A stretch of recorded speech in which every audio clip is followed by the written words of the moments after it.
Selamat pagi dan salam sejahtera. Kami dari kumpulan Cempaka akan membentangkan kes rasuah Park Geun-hye yang merupakan bekas Presiden Korea Selatan. Apakah itu rasuah? Rasuah bermaksud pemberian dan penerimaan suapan sebagai upah kepada seseorang individu kerana melakukan dan tidak melakukan sesuatu perbuatan yang berkaitan dengan tugas rasmi. Terdapat beberapa jenis suapan, antaranya ialah wang, undi, bonus, hadiah, dan juga menawarkan jawatan. Selain itu, rasuah juga boleh dikatakan sebagai perbuatan yang tidak jujur yang dilakukan oleh seseorang individu yang mempunyai pangkat dan kuasa yang tinggi untuk mencapaikan kepentingan peribadi. Golongan yang sering menjadi pemberi dan penerima rasuah adalah golongan yang terdesak. Oleh itu, kes rasuah akan memberi kesan yang negatif terhadap sesebuah negara. Park Geun-hye lahir pada 2 Februari 1952 di Daegu, Gyeongsang Utara, Korea Selatan dan telah berkhidmat sebagai Presiden Korea Selatan yang ke-11 dari 2013 hingga 2017. Beliau telah didakwa pada 3 November 2016 bersama dengan rakan kongsinya iaitu Choi Son-sil kerana dituduh memeras derma berjumlah $70 juta bersamaan dengan 311 juta ringgit Malaysia daripada konglomerat dan telah menerima 29.8 bilion won bersamaan dengan 112 juta dari pewaris Samsung Lee Jae-yong. Beliau telah menyalahgunakan kuasa dan memeras ugut syarikat besar untuk menyumbang kepada yayasan bukan berasaskan keuntungan. Namun, mereka menafikan tuduhan di Mahkamah Daerah Tengah Seoul dan mengaku tidak bersalah. Hal ini telah menyebabkan beliau merupakan Presiden Korea Selatan yang pertama dipecat dan digugurkan dari jawatan oleh Mahkamah Perlembagaan pada 10 Mac 2017. Beliau telah dihukum penjara 20 tahun pada 14 Januari 2021 atas kesalahan rasuah dan didenda 21.5 bilion won bersamaan dengan 79.096 juta ringgit Malaysia dan ditambah 2 tahun penjara atas pelanggaran Undang-Undang Pilihan Raya, menjadikan hukuman keseluruhannya 22 tahun. Akhir sekali, beliau telah dibebaskan pada 31 Disember 2021 hasil pengampunan khas oleh Presiden Moon Jae-in kerana masalah kesihatan, di mana beliau telah menerima surat pengampunan di hospital di Seoul. Antara faktor berlakunya kes ini adalah hubungan Park Geun-hye dengan Choi Son-sil. Hal ini melibatkan kerjasama antara Park Geun-hye dengan rakan karibnya Choi Son-sil dituduh untuk mengambil rasuah dan memeras ugut konglomerat termasuk Samsung Electronics, Hyundai dan lain-lain. Hal ini terjadi kerana mereka ingin konglomerat tersebut memberi suapan sebagai balasan kepada kelebihan dalam politik yang diterima mereka. Meskipun Choi Son-sil tidak memegang sebarang jawatan rasmi kerajaan, Choi mempunyai pengaruh yang ketara berkaitan dengan keputusan politik dan pentadbiran oleh Park Geun-hye. Faktor kedua berlakunya kes ini adalah Park Geun-hye menyalahgunakan kuasa bagi kepentingan peribadi. Park mempunyai kedudukan berkuasa sebagai Perdana Menteri telah tertuduh menggunakan pengaruhnya untuk kepentingan peribadi terutamanya melalui orang kepercayaannya Choi Son-sil yang mempunyai talian terus dalam proses membuat keputusan oleh Park. Choi menggunakan kelebihan hubungan rapatnya dengan Park untuk menyalurkan wang dan sumber terhadap dirinya sendiri sehingga menyebabkan berlakunya kehilangan dana kerajaan. Park juga didakwa membenarkan Choi memanipulasi dasar kerajaan memberikan pengaruh tidak wajar terhadap negara Korea Selatan. Faktor seterusnya ialah kelemahan sistem pengawasan.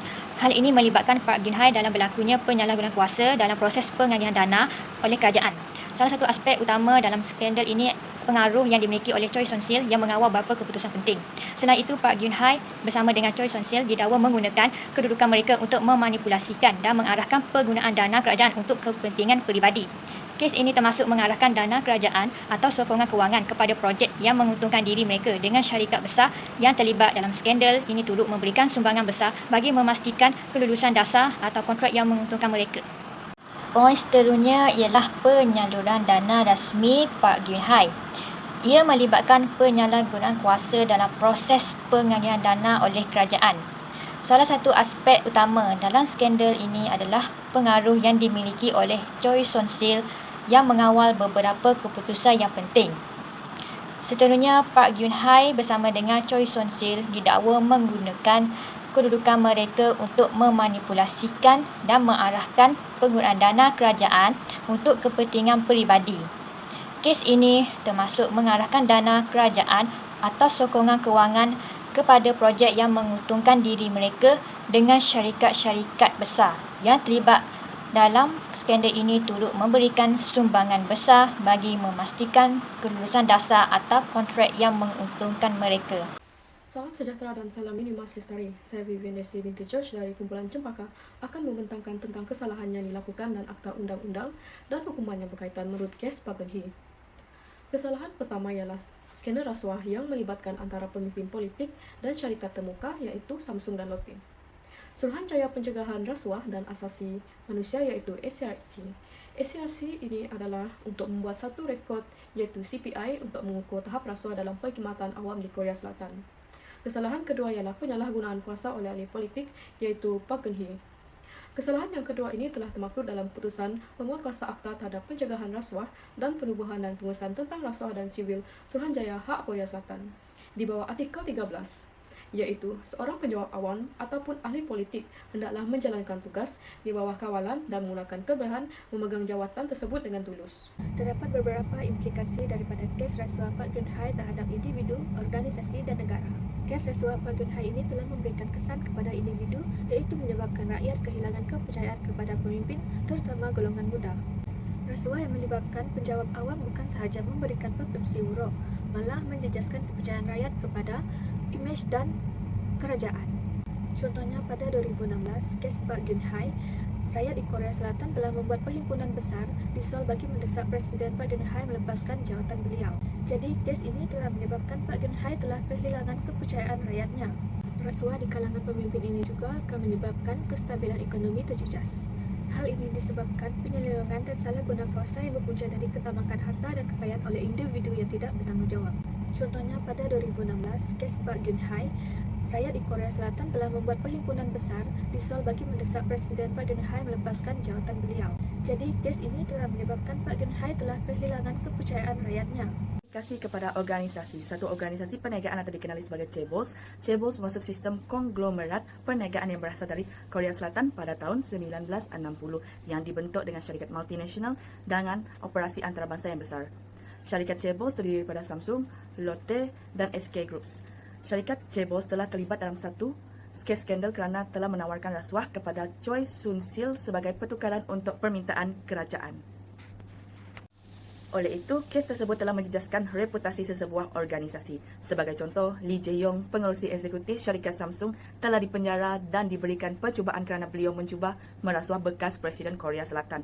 Bukan itu saja, beliau pernah memanipulasikan stok dan menipu perakantan pada tahun 2015. Kini, syarikat Samsung, nama baik mereka sangat terjejas.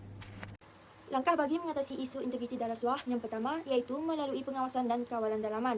Langkah ini bertujuan untuk memantau aktiviti harian bagi memastikan semua proses diikuti dengan betul dan jujur tanpa ada berlakunya rasuah. Manakala, langkah yang kedua pula ialah melalui laporan dan kerjasama dengan pihak berkuasa. Hal ini dapat memudahkan pihak berkuasa untuk menjalankan tugas mereka dalam membenteras rasuah dengan adanya bantuan daripada masyarakat. Sebagai contoh, kes rasuah Park Geun-hye iaitu bekas Presiden Korea Selatan yang telah tertangkap kerana terlibat dengan kes rasuah. Penilaian ini dinamakan Penilaian Integriti Komprehensif Institusi Awam CIA yang bertujuan menilai dan memberi grade tertentu kepada lebih 500 agensi awam di Korea Selatan. Menurut sumber penulisan Muhammad Tennessee bin Abdul Manaf, keputusan grade setiap agensi awam akan dihembahkan kepada umum. Keadaan ini membolehkan orang lain mengetahui jika sesuatu agensi itu mempunyai masalah atau tidak dalam rasuah. Tugas CIA secara ringkasnya ialah melihat tahap integriti, menilai dan mengukur tahap insiden rasuah dalam agensi awam.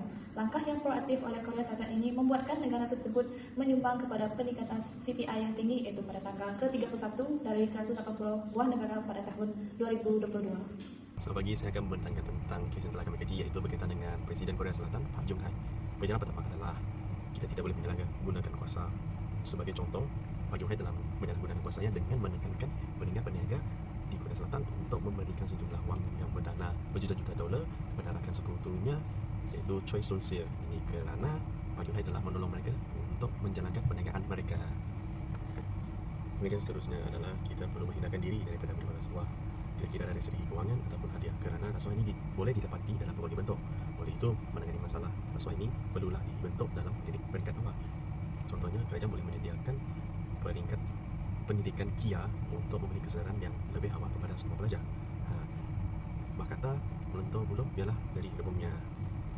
Kebenaran yang terakhir adalah kita akan menghancurkan kepercayaan orang lain kepada kita sekiranya kita mengambil rasuah. Tidak kira kita bekerja sebagai sektor kerajaan ataupun sektor swasta. apabila pihak majikan ataupun rakan sekejap mengetahui kita telah mengambil rasuah, maka apakah pandangan mereka terhadap kita? Kalau dari segi keluarga, rakan-rakan ataupun saudara mara, sememangnya kepercayaan mereka terhadap kita akan hilang dan reputasi kita ataupun image kita akan terjejas biarpun kita di mana-mana saja. Jadi, janganlah sesekali mengambil rasuah walaupun kita dalam keadaan yang terdesak. Fikirkanlah keluarga ataupun masa depan sendiri. Terima kasih. Kesimpulannya, rasuah ini mendatangkan kerugian baik kepada negara ataupun rakyat kerana menyebabkan berlakunya pembaziran sumber dan menjejaskan tadbir urus negara. Rasuah juga turut menjejaskan pertumbuhan ekonomi negara dan menghalang pembangunan mapan sesebuah negara. Oleh itu, rasuah ini perlu diatasi dengan segera supaya negara dapat mencapai tadbir urus dan integriti yang lebih baik.